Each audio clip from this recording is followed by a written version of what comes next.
ಸ್ನೇಹಿತರೆ, ಮೀಡಿಯಾ ಮಾಸ್ಟರ್ಸ್ಗೆ ಸ್ವಾಗತ ಸುಸ್ವಾಗತ.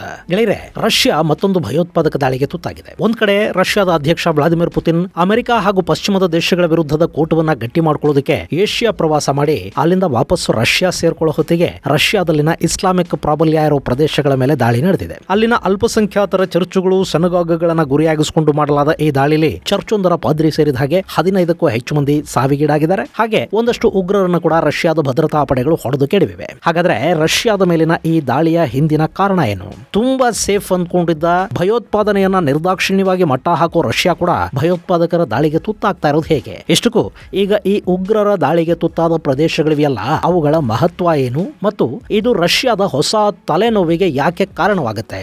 ಬನ್ನಿ ನೋಡೋಣ.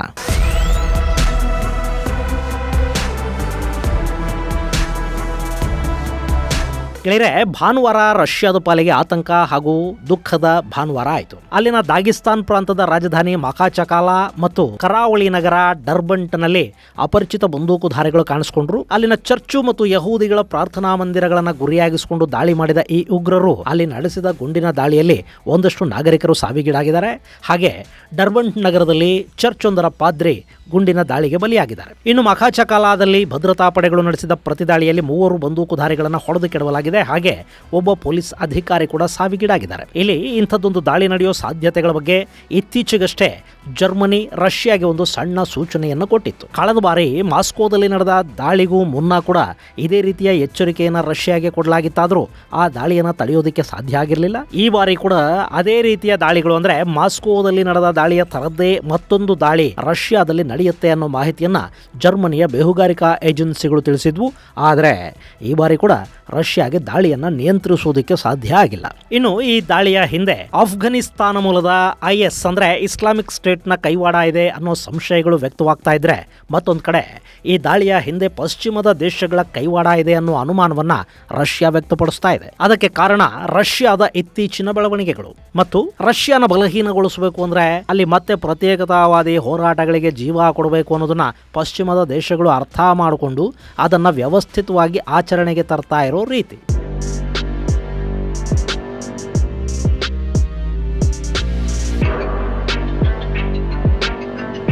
ಗೆಳೆಯರೆ, ರಷ್ಯಾದ ಮೇಲೆ ನಡೀತಿರೋ ಭಯೋತ್ಪಾದಕ ದಾಳಿಗಳಿವೆ ನೋಡಿ, ಇವು ಕೇವಲ ಭಯೋತ್ಪಾದಕ ದಾಳಿಗಳು ಅಥವಾ ಯಾವುದೋ ಮತೋನ್ಮಾದಿ ಉಗ್ರ ಸಂಘಟನೆ ತಲೆ ಕೆಟ್ಟು ಮಾಡೋ ದಾಳಿಗಳು ಅಂತ ಅನ್ಸೋದಿಲ್ಲ. ಈ ದಾಳಿಗಳ ಹಿಂದೆ ಕೂಡ ಒಂದು ವ್ಯವಸ್ಥಿತ ಜಾಲ, ಯೋಜನೆ ಹಾಗೂ ಭೌಗೋಳಿಕ ರಾಜಕಾರಣದ ನೆರಳಿಲ್ಲ ಅಂತ ಹೇಳೋದಕ್ಕೆ ಬರೋದಿಲ್ಲ. ಅದಕ್ಕೆ ಕಾರಣ ದಾಳಿ ನಡೆದ ಸ್ಥಳ ಹಾಗೂ ಸಂದರ್ಭ.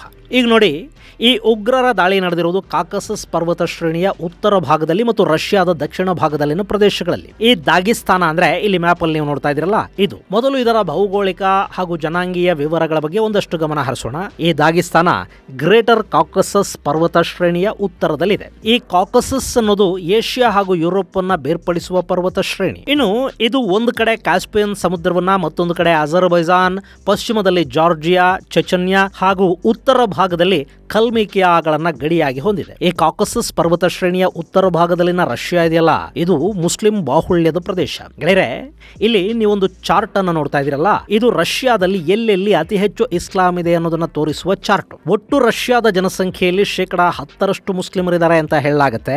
ಅದರಲ್ಲಿ ಈ ಕಾಕಸಸ್ ಪರ್ವತ ಶ್ರೇಣಿಯ ಉತ್ತರ ಭಾಗದಲ್ಲಿ ಬ್ಲಾಕ್ ಸಿ ಹಾಗೂ ಕ್ಯಾಸ್ಪಿಯನ್ ಸಮುದ್ರದ ನಡುವಿನ ರಷ್ಯಾದ ಭೂಭಾಗ ಏನಿದೆ, ಇಲ್ಲಿ ಅತಿ ಹೆಚ್ಚು ಇಸ್ಲಾಮಿಕ್ ಬಾಹುಳ್ಯ ಇರೋ ಪ್ರದೇಶ ಇದೆ. ಇದನ್ನು ಹೊರತುಪಡಿಸಿದ್ರೆ ಕಜಕಿಸ್ತಾನದ ಗಡಿಗೆ ಅಂಟಿಕೊಂಡಿರುವ ಒಂದಷ್ಟು ಪ್ರದೇಶಗಳಲ್ಲಿ, ಅಂದ್ರೆ ಬಾಷ್ಕೋರ್ತೋಸ್ತಾನ್ ಮುಂತಾದ ಕಡೆಗಳಲ್ಲಿ ಸ್ವಲ್ಪ ಇಸ್ಲಾಮಿನ ಪ್ರಾಬಲ್ಯ ಕಾಣುತ್ತೆ. ಈ ಬಾಷ್ಕೋರ್ತೋಸ್ತಾನ್ನ ಒಟ್ಟು ಜನಸಂಖ್ಯೆಯ 54% ಮುಸ್ಲಿಮರಿದ್ದಾರೆ. ಹಾಗೆ ಅದಿಗೇಯಾದಲ್ಲಿ ಅಂದ್ರೆ ಇಲ್ಲಿ 24% ಇಸ್ಲಾಂ ಇದೆ. ಇನ್ನು 95% ಮುಸ್ಲಿಮರಿರುವ ಚೆಚನ್ಯಾ, 96% ಇಸ್ಲಾಂ ಇರುವ ಇಂಗುಶೆತಿಯಾ, 70.4% ಮುಸ್ಲಿಮರಿರುವ ಕಬರ್ದಿನೋ ಬಲ್ಕಾರಿಯಾ, 64% ಮುಸ್ಲಿಮರಿರುವ ಕಾರ್ಚೈ ಚರ್ಕೇಶಿಯಾ, ಇವೆಲ್ಲ ಕೂಡ ಇರೋದು ಇದೇ ಕಾಕಸಸ್ ಪರ್ವತ ಶ್ರೇಣಿಯ ಉತ್ತರ ಭಾಗದಲ್ಲಿ. ಇನ್ನು ದಾಗಿಸ್ತಾನ ಇದೆ ನೋಡಿ, ಇಲ್ಲಿ 83% ಇಸ್ಲಾಂ ಇದೆ. ಇನ್ನು ಈ ದಾಗಿಸ್ತಾನದ ಮತ್ತೊಂದು ವಿಶೇಷ ಅಂದ್ರೆ ಇದು ಇಡೀ ರಷ್ಯಾದಲ್ಲೇ ಅತಿ ಹೆಚ್ಚು ವಿಭಿನ್ನ ಬುಡಕಟ್ಟು ಜನಾಂಗಗಳನ್ನ ಹೊಂದಿರುವ ಪ್ರದೇಶ ಕೂಡ.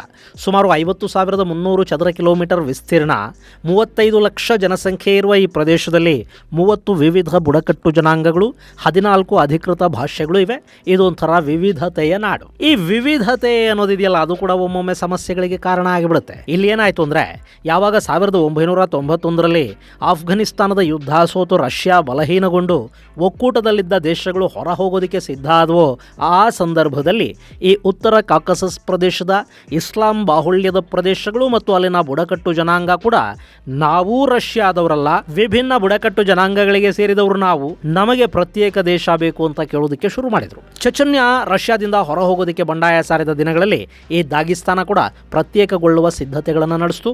ಆದರೆ ಪುತಿನ್ ರಷ್ಯಾದ ಅಧ್ಯಕ್ಷರಾದ ಮೇಲೆ ಅಲ್ಲಿನ ಎಲ್ಲ ಬಂಡಾಯಗಳನ್ನು ಒಂದು ಕಡೆಯಿಂದ ಮಟ್ಟ ಹಾಕ್ತಾ ಬಂದರು. ಚೆಚನ್ಯ ಬಂಡುಕೋರರನ್ನ ಮಣಿಸಿ ಅವರನ್ನು ತಮ್ಮ ಮಾತು ಕೇಳೋ ಹಾಗೆ ಮಾಡಿಟ್ಟುಕೊಂಡ್ರು. ಹಾಗೆ ಈ ದಾಗಿಸ್ತಾನದಲ್ಲಿ ಕೂಡ ಪುತಿನ್ ನೇತೃತ್ವದ ರಷ್ಯಾ ಅತ್ಯಂತ ನಿರ್ದಯವಾಗಿ ದಮನ ಕಾರ್ಯವನ್ನು ಕೈಗೆತ್ತಿಕೊಳ್ತು. ಇಲ್ಲಿ ಪುತಿನ್ ಬರೀ ಅಲ್ಲಿನ ಪ್ರತ್ಯೇಕತಾವಾದವನ್ನು ಮಟ್ಟ ಹಾಕೋ ಕೆಲಸ ಮಾತ್ರ ಮಾಡಲಿಲ್ಲ, ಬದಲಿಗೆ ಯಾರು ಪ್ರತ್ಯೇಕತೆಯ ಕೂಗು ಎಬ್ಬಿಸ್ತಾ ಇದ್ರೋ ಅವರನ್ನು ತಮ್ಮ ಹತ್ರ ಕೂಡ ಇಟ್ಕೊಳ್ತಾ ಹೋದ್ರು.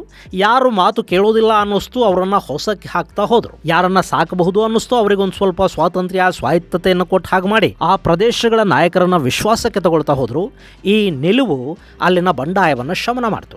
ಈಗ ಚೆಚನ್ಯ ಪುತಿನ್ ಇರೋವರೆಗೆ ಮತ್ತೆ ಪ್ರತ್ಯೇಕತೆಯ ಕೂಗನ್ನು ತೆಗೆಯೋದಿಲ್ಲ. ಅಲ್ಲಿನ ನಾಯಕ ರಂಜಾನ್ ಕೊರ್ದೋವ್ ಪುತಿನ್ ಅವರ ಅತ್ಯಂತ ನಿಷ್ಠರ ಪೈಕಿ ಒಬ್ಬ ಅನ್ನಿಸ್ಕೊಂಡಿದ್ದಾನೆ. ಹೀಗಿರೋ ಸಂದರ್ಭದಲ್ಲಿ ಅಲ್ಲಿ ಮತ್ತೆ ಬಂದೂಕುಗಳು ಘರ್ಜಿಸೋದಕ್ಕೆ ಶುರು ಮಾಡ್ತಾ ಇವೆ. ಅಲ್ಲಿ ಐಸಿಸ್ ಉಗ್ರರು ಅಲ್ಲಿನ ಅಲ್ಪಸಂಖ್ಯಾತರನ್ನ ಅಂದ್ರೆ ಕ್ರೈಸ್ತ ಹಾಗೂ ಯಹೂದಿಗಳನ್ನ ಟಾರ್ಗೆಟ್ ಮಾಡಿಕೊಂಡು ಕೊಲ್ಲೋದಕ್ಕೆ ಹೋಗ್ತಾ ಇದ್ದಾರೆ. ಇದು ರಷ್ಯಾದ ದಾಗಿಸ್ತಾನದಲ್ಲಿ ಮತ್ತೆ ಪ್ರತ್ಯೇಕತಾವಾದದ ಬೀಜ ಬಿತ್ತೋ ಪ್ರಯತ್ನದ ಭಾಗಾನ ಅನ್ನೋ ಅನುಮಾನಕ್ಕೆ ಕಾರಣವಾಗ್ತಾ ಇರೋ ವಿಷಯ.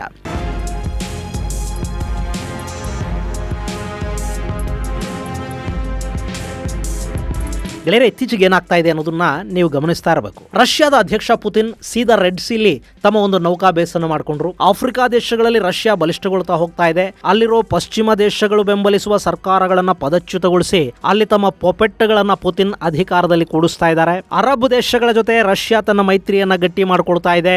ಸೌದಿ ಅರೇಬಿಯಾ ಈಗ ರಷ್ಯಾದ ಮಾತನ್ನ ಕೇಳೋದಕ್ಕೆ ಶುರು ಮಾಡಿದೆ. ಇನ್ನು ನಾರ್ತ್ ಕೊರಿಯಾದ ಜೊತೆಗೆ ರಷ್ಯಾದ ಮೈತ್ರಿ ಗಟ್ಟಿ ಆಗ್ತಾ ಹೋಗ್ತಾ ಇದೆ. ಕಳೆದ ವರ್ಷ ನಾರ್ತ್ ಕೊರಿಯಾದ ಅಧ್ಯಕ್ಷ ಕಿಮ್ ಜಾಂಗ್ ಉನ್ ರಷ್ಯಾಗೆ ಭೇಟಿ ಕೊಟ್ರೆ, ಮೊನ್ನೆ ಪುತಿನ್ ನಾರ್ತ್ ಕೊರಿಯಾಗೆ ಹೋದ್ರು. ಅಲ್ಲಿ ಎರಡೂ ದೇಶಗಳ ನಡುವೆ ಒಂದು ರಕ್ಷಣಾ ಒಪ್ಪಂದ ಕೂಡ ನಡೀತು ಮತ್ತು ನಾರ್ತ್ ಕೊರಿಯಾ ರಷ್ಯಾಗಾಗಿ ಏನು ಮಾಡೋದಕ್ಕೂ ಸಿದ್ಧ ಅನ್ನೋ ಸ್ಥಿತಿಯನ್ನು ತಲುಪಿದೆ. ಅವರಿಗೆ ಬೇಕಾದ ಸಹಾಯವನ್ನ, ಅಮೆರಿಕಾದ ನಿರ್ಬಂಧಗಳಿಂದ ತಮ್ಮನ್ನು ತಾವು ಕಾಪಾಡಿಕೊಳ್ಳೋದಕ್ಕೆ ಬೇಕಾದ ನೆರವನ್ನ ರಷ್ಯಾ ಹಾಗೂ ಚೈನಾಗಳು ಮಾಡೋದಕ್ಕೆ ಸಿದ್ಧ ಆಗ್ತಾ ಇವೆ. ಅಲ್ಲಿಂದ ವಿಯೆಟ್ನಾಂಗೆ ಬಂದ ಪುತಿನ್ ಅಲ್ಲಿ ಕೂಡ ಅಮೆರಿಕಾದ ವಿರುದ್ಧ ಗುಡ್ರ ಹಾಕೋದ್ರು. ಈ ವಿಯೆಟ್ನಾಂ ಕೂಡ ಚೈನಾದ ಜೊತೆಗೆ ಅತ್ಯುತ್ತಮ ಸಂಬಂಧಗಳನ್ನು ಇಟ್ಟುಕೊಂಡಿರೋ ದೇಶ. ಅಲ್ಲಿನ ಆಡಳಿತ ಚೈನಾದ ಮಾತನ್ನ ಯಾವುದೇ ಕಾರಣಕ್ಕೂ ಮೀರೋದಿಲ್ಲ.